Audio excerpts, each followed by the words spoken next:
So we last left off with the battle on Klyntar getting crazier by the second as Blade prepared to take on a Venomized Sting, Squirrel Girl, Rocket, and Jeff solo, and that's only one side of the current fight for the fate of the universe. Over on the other side, Noel has some serious new additions to his ranks in the form of Captain America acting as his general since Hela is currently nowhere to be found, a Spider-Man who's been forced to relapse into his old symbiotic ways, and Groot and Storm are joining him for the ride.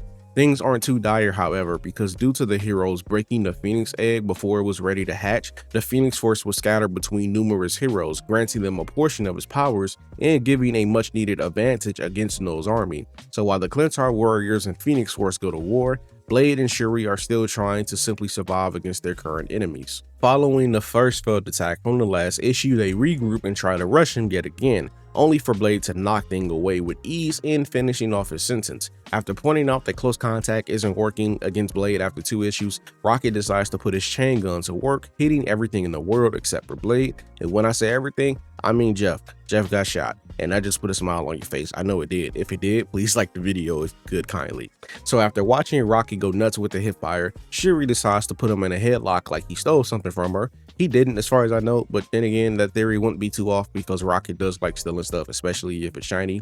Squirrel Girl tried to follow up with some support fire, but Blade tossed one of his swords, blowing up her acorn midair and sent her flying. And in the midst of that, Rocket somehow gets the upper hand against Shuri.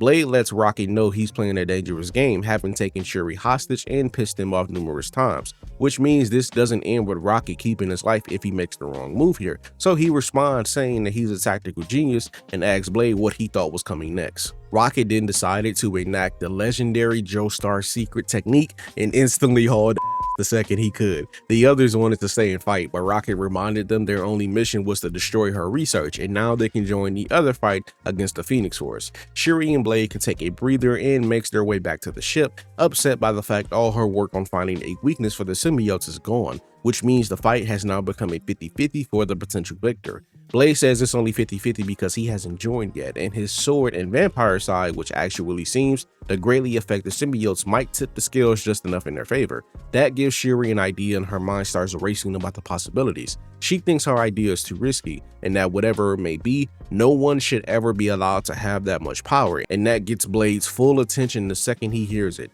He wants to know more about it in the off chance this power will give them exactly what they need to defeat Noel.